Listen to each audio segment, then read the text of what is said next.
परमेश्वर के नाम की स्तुति हो। आज का मनन के लिए पहला कुरिन्थियों 7वां अध्याय 30 से 35 तक पदों को हम लोग मनन करेंगे। इन पदों में प्रेरित पौलुस समझाते हैं कि सांसारिक परिस्थितियों अस्थायी है और विवाह सांसारिक चिंताओं को बढ़ाता है। उनका उद्देश्य किसी को विवाह करने से रोकना नहीं है, बल्कि मसीहों को प्रोत्साहित करना है कि वे बिना किसी बाटे मन के अपना जीवन पूरी तरह से प्रभु की सेवा में समर्पित करें। 30 और 31 पद में पौलुस कहते हैं,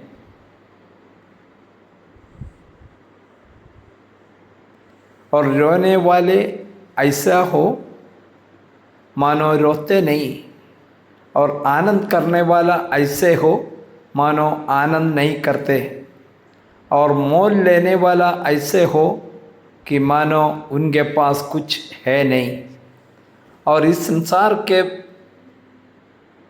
बरतने वाले ऐसे हो कि संसार ही के ना हो ले, क्योंकि इस संसार की रीति और व्यवहार बदलते जाता है।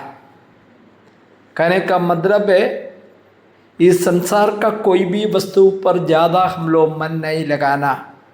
इस संसार का हर एक वस्तु बदलते जाता है। आनंद और शोक का अस्थायी होना यहाँ पर बताता है। पौलुस बताते हैं कि रोने वाले ना रोने वाले के समान, और आनंद करने वाले आनंद ना करने वाले के समान बने।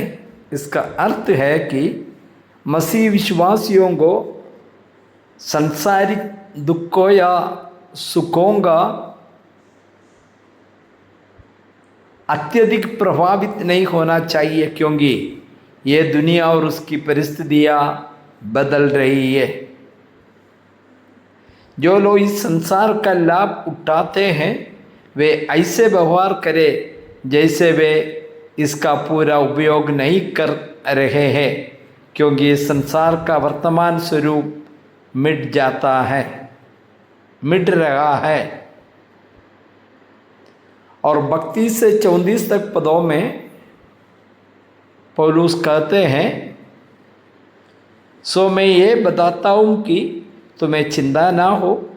अविवाहित पुरुष प्रभु की बातों की चिंता में रहते हैं और प्रभु को क्यों कर प्रसन्न रखे, परंतु विवाहित मनुष्य संसार की बातों की चिंता में रहता है कि अपनी पत्नी को किस रीति से प्रसन्न रखे।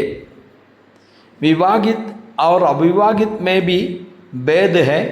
अविवाहिता प्रभु की चिंता में रहती है कि वह देह और आत्मा दोनों में पवित्र हो, परंतु विवाहिता संसार की चिंता में रहती है कि अपने पति को प्रसन्न रखे। यहाँ पर पौलुस क्या कहते हैं हम लोग देखेंगे। पौलुस स्पष्ट कहते हैं कि दोनों अवस्थाओं में विवाहित या अविवाहित के अपने अलग अलग दायित्व है। अविवाहित पुरुष और स्त्री प्रभु की बातों में ध्यान लगाते हैं कि वे शरीर और आत्मा दोनों से कैसे पवित्र और परमेश्वर को प्रसन्न करने वाला बन सके। विवाहित पुरुष या स्त्री संसार की बातों में उलझे रहते हैं कि वे अपने जीवन साथी को कैसे प्रसन्न करें। इस कारण उनके हित बांटते रहते हैं। इसके बाद प्रेरित पौलुस ने 35वां पद में कहते हैं, 35वां पद में, ये बात तुम्हारे ही लाभ के लिए कहता हूँ, न कि तुम्हें फंसाने के लिए, वरन इसलिए कि जैसा सोचता है वैसा ही किया जाए कि तुम एक चिंता होकर प्रभु की सेवा में लगे रहो। आखिरी में पौलुस का कहना है कि प्रभु का सेवा सबसे महत्वपूर्ण है। प्रभु की सेवा में बने रहना यही पौलुस का कहना है। प्रभु के प्रति समर्पण होना, भलाई के लिए पौलुस सलाह दे रहा।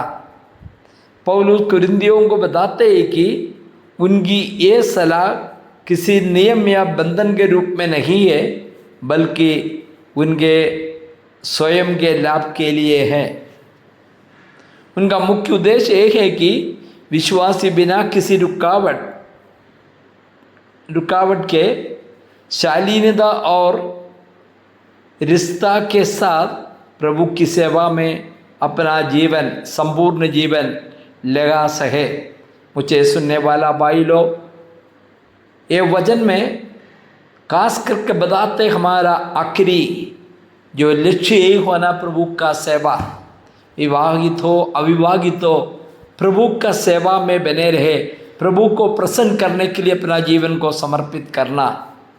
इस वचनों के द्वारा प्रभु हमें आशीष दे। प्रभु के नाम की स्तुति हो। आमीन।